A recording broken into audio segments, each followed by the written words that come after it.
Welcome to Season 1, Episode 3, Reinventing Yourself with Tony Mantz, Jack the Bear. So what does it take to completely reinvent yourself? To break free from addiction, to lose 70 kilos, and rebuild your life from the ground up. My guest today, Tony Mantz, better known as Jack the Bear, has done exactly that. Tony was deep in the music industry, mastering sound for some of the biggest names in the business, living the life of sex, drugs, and rock and roll.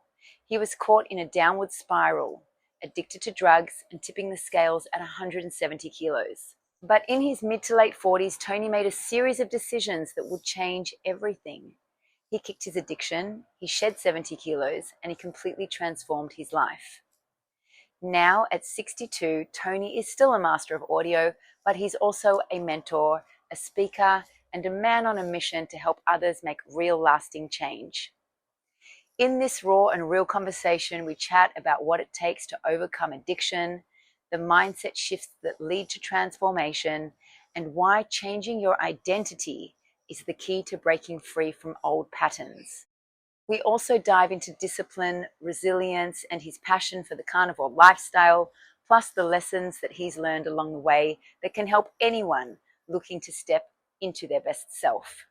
If you've ever felt stuck, trapped by old habits, or unsure of how to start over, this episode will have some golden nuggets for you. Let's get into it.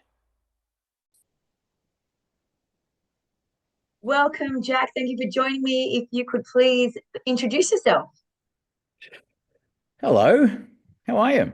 My name is Tony Mantz, aka Jack the Bear, nickname for another day, long story. I am currently speaking to you from my beautiful home in Torquay. For those of you who don't know Torquay, it's a lovely seaside town on the west coast of Victoria, about an hour and a half out of Melbourne, I have the great privilege of living here. And I am a master engineer. I work in the music business. I will expand on that shortly, but I work in the music business and I'm coming up to my 62nd orbit around the sun and going through an interesting transition of life where I am not necessarily completely moving away from music, but I am stepping into a new space of being a public speaker and a mentor, predominantly working in two distinct camps. And one of them is young, artistic, creative people, and the other one in the men's mental health space. Brilliant, really important, and hopefully we'll have lots of great information for those demographics, and we'll keep a link at the end for them to be able to contact you as well. Give us a little bit of a background, perhaps, of where you were, let's say 20 years old, 30 years old. So 20 years old, I was in the early stages of realizing my music industry ambitions. Music was a big part of my life as a very young boy, and I was not a great musician. I was more interested in the way records were made. I was more intrigued by what is it that made a record sound the way it did, and how was that created. So around 20, I was in the early stages of going through the learning process of becoming a mastering engineer. And so it was a case of being at lots of different studios and learning from other people and trying to get my head around it while navigating life as a young man and trying to, crack the code, as it were. Socially, again, my social circles was around my work circles. It was a good time. I really enjoyed my 20s. I had a wonderful time. It was a reckless decade and no regrets about it whatsoever. It was a lot of fun. It was a good experience. At what point did you get into the drug scene, and how did that take over your life? That happened very early, I'd say from about 18. So, the music industry, and I know it's a cliche, but there are drugs. It's always been synonymous with drugs. And again, when you're young and impressionable and you've got all these other people, you're trying to emulate them, and you say, okay, well, these guys are partying. Well, I guess that's just what you do. And so I stepped into it. But unlike other people who managed to just have the experience and step out, it became a slippery slope for me, and it took over my life. I was what they would call highly functioning as a drug addict. I never even saw myself as an addict for a long period of time. I just thought, okay, well, this is kind of part and parcel of what I do.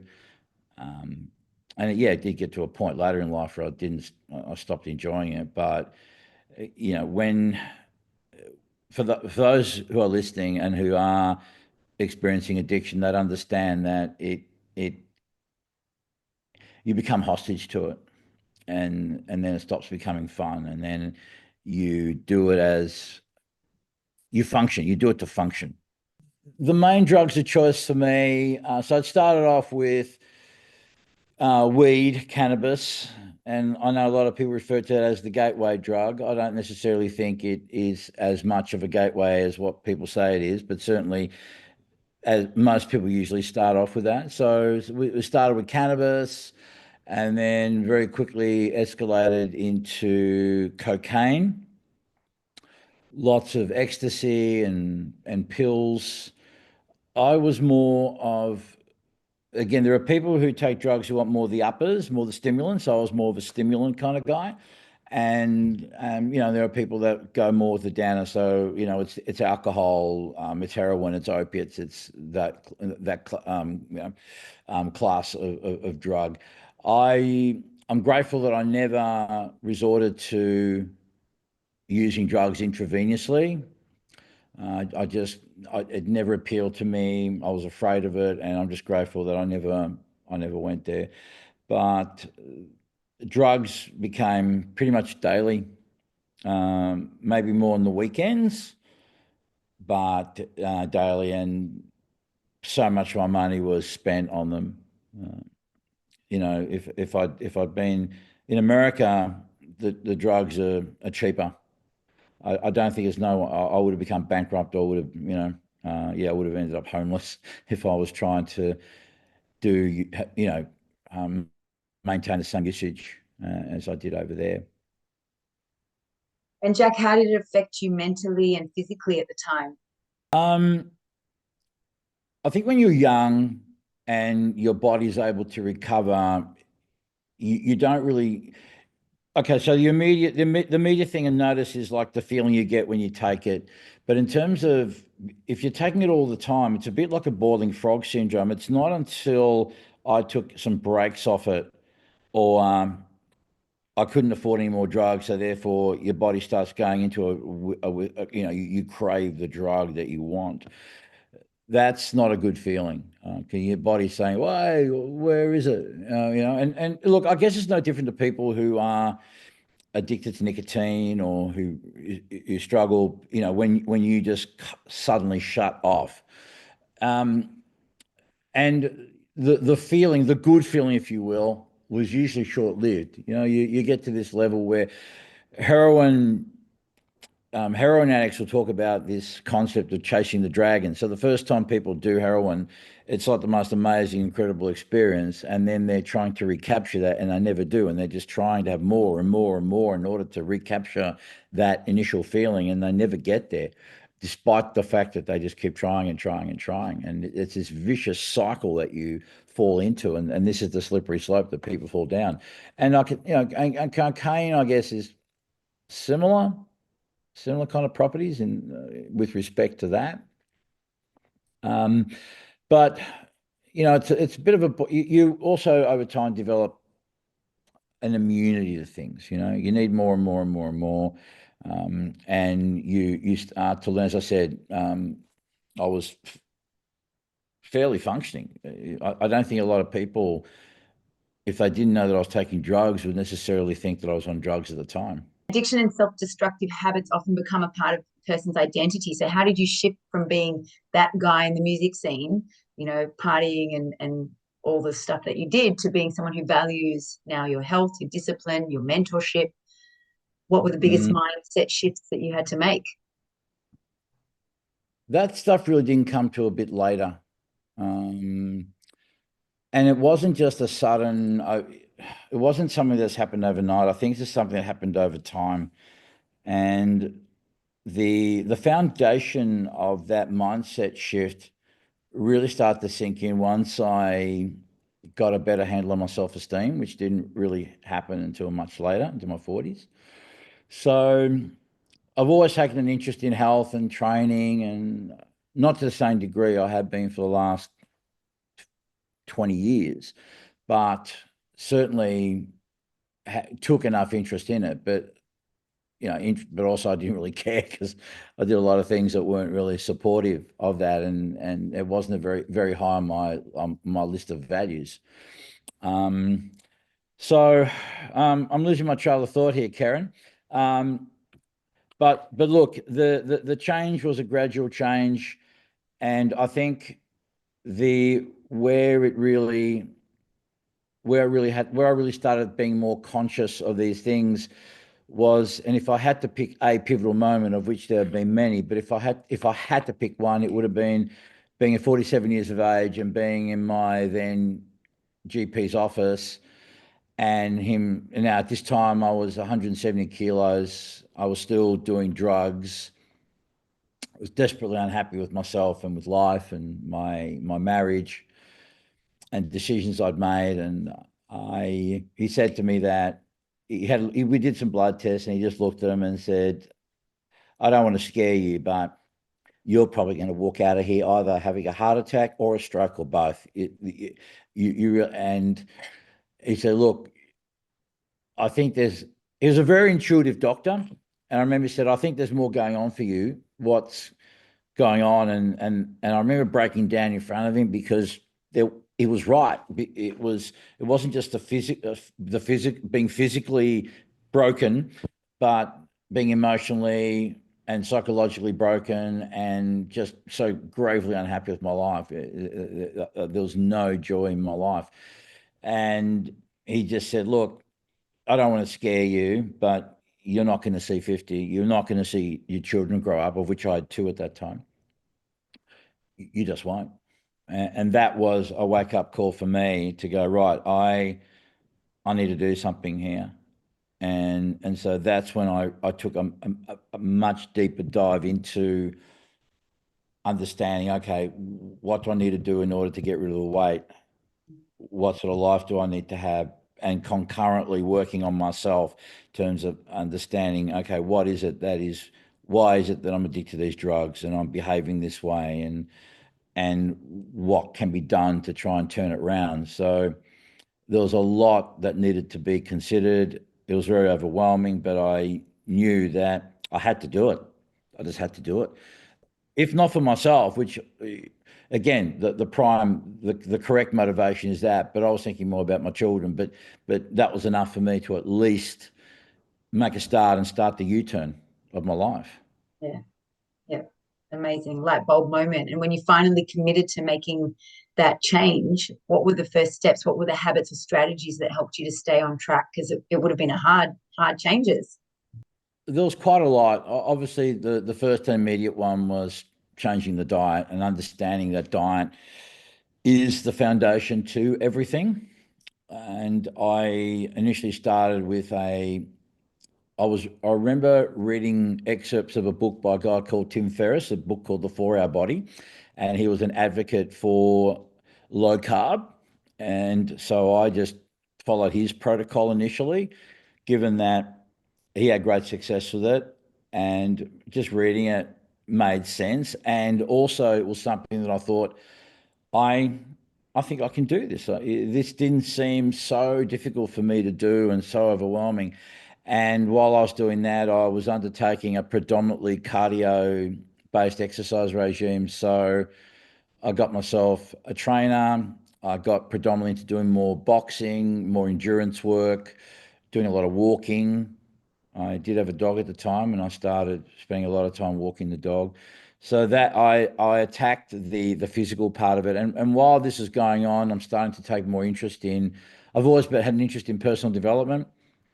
And again, an understanding that your weight, anyone who's trying to get rid of weight, it's not enough just to attack it from the nutrition side of things, as important as it is, but there is a mental component to it. So I wanted to learn more about mindset and what is it that, what did I need to do in order to successfully release and keep the weight off? Because I've had many occasions where I lost weight and put it back on. A lot of people do yo-yo, and my theory on all that now is a lot of people that do that quite often, more often than not, have not integrated that within themselves. One quote I often use is, "You will never achieve, and more importantly, maintain a fit body with a fat personality."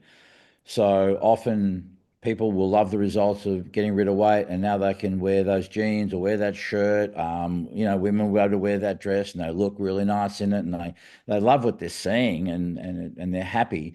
But there's something going on subconsciously because you don't see yourself as that fit, vibrant, healthy person.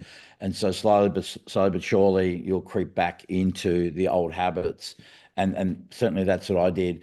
But by understanding that and learning about how to do that, and the way I went about changing the mindset was it wasn't just a fake it till you make it or just kid yourself that I'm a fit person, but I had to do things like, for example, change my peer group.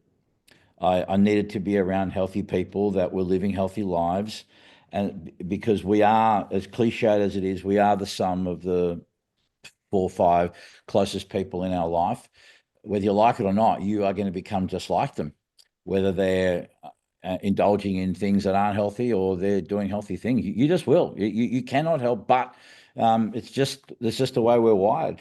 So that required me to look at, not just changing my routine and doing things, but who are the people I was hanging out with? Who are the people that were going to keep me accountable in order to start changing my mindset as to, who was I? It was one thing to look good, but to where your heart and mind are connected. Yeah.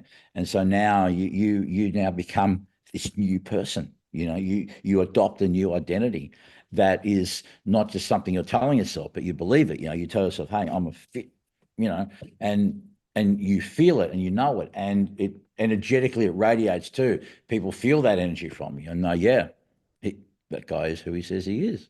Yeah. Now at 62, you're a mentor. You speak to people about how they could change their lives based on your experiences. What's the biggest lesson that you've learned about transformation, and what advice would you give to someone who feels stuck or unsure of how to start changing their life? Well, I think the first thing is establish why it is you want to change. It's all good to realize that there are things about your life that you don't like and aren't serving you, and you want to change. And I haven't met anyone who hasn't or doesn't want to change something about their life. And people like the idea of change, but they don't like what's involved. But they're also not clear as to why. So the why for me, being an obese person, was I wanted to be around for my kids. And that in and of itself isn't enough, but at least it was a start to get me going. And as I built momentum, the why moving forward was that because the alternative was not good. And so I was, rather than running away from something through fear, I was running towards this. This feels good. All these other things are working in my life. So people need to establish why they want to change things. And I think a lot of people aren't clear. Most people's why is because I think it'll be better, or they have this idea in their head that their life is going to be somewhat better or magical. And as I said before, people will say, "Why I want to lose weight?" Oh, because I want to look good for my sister's wedding. I'm in the bridal party, or I want to look great in the bikini. These are very short-term goals that aren't sustainable. There needs to be something more than that, so that you're constantly on this path. Because again, I think identity plays a big part. I don't think it's something you need to think about. You just do it because that's who you are and that's how you roll in the world, and that you don't always have to have the reminder on the wall as to why I'm doing this, or it always needs to be some particular goal in mind. So get very clear onto why you want to do it, because if you don't have clarity on that, whatever you undertake, you may get there, but it's going to be short-lived. So get very clear. also accept that all change requires a level of discomfort. And depending on how much you're prepared to put up with will depend on the results. So I'm not saying that you need to be a masochist and you need to put yourself through, because that's not sustainable, but there's going to have to be a certain level that you are prepared to meet and ride. And if you can exceed that when you're ready, then exceed it. And so I'm not saying, oh, I really love pain and I'm like some kind of Dave Goggins kind of character. For those who don't know Dave Goggins, look him up. He's a freak. But I know that when I get to that stage and something is uncomfortable, as much as I may not like it, I also understand, okay, this is the growth part. This is now where things are I'll improve, I will grow, I will evolve. So it's learning to understand that relationship and embracing it as a non-negotiable part of the journey. And for a lot of people, they don't like it. The amount of people that come to me wanting, love your videos, love this, blah, blah, blah. And I want to be this person. And it's like, great. And everyone comes full of fire and brimstone and they're ready to go. And what I notice, and this is no judgment on people because I used to be that guy myself once upon a time. Okay. So there's no judgment on anyone here, but my observation generally is this: people, as I said before, people love the idea of change. They can see, or they have this perception of what they think it's going to bring for them, but the price of entry is too much. And so quite often I will find people who want to go on a journey and it's like, right, that's fine. And everyone loves the idea of the finish line and being there with the trophy and all the adulation and all the rewards and good things that come with it. But when you tell them that, you know what, you're going to have to get out of bed at 5 a.m. and put your shoes on and get to the car to drive to the track to get to the starting line, like, really? It's like, yeah, really. And people aren't prepared to do that. You've done the hard work, Tony. You've turned your life around. You're 62 now. You turned your life around at 40, in the 40s. You're living a great life. You're helping so many people. You kicked a drug addiction and you lost 70 kilos. Incredible achievement later in life. You're living a healthy life, so kudos to you. Well done. And you're inspiring others. So thank you for sharing your story. And how can people reach you if they want to reach out? My website is tonymantz.com. So anyone who wants to either book me for a talk or, do some, one-on-one mentoring or group mentoring, they can hit me up there. And on the social media, best place to go is probably just Facebook at Tony Jack Mantz. I do a little bit of music talk there and all the other stuff. So there's a combination of things there, but I'm pretty responsive there. So Tony, thank you so much for joining me today. I really appreciate all your advice and your experience. All the best for the future. Thank you. I appreciate it. And it's great to have the opportunity to speak with you, and hopefully something here has landed on somebody. And best of luck to everyone out there. Thank you, Tony. Thank you. That's a wrap for today's episode of Fit Frame of Mind. I hope you found this conversation inspiring, insightful, and maybe even a little eye-opening. I'd love to hear your thoughts. So if you have any questions, comments, or feedback, please drop them below. And if you or someone you know has an incredible story to share of transformation, I'd love to hear from you. You can reach out via the email on the screen now.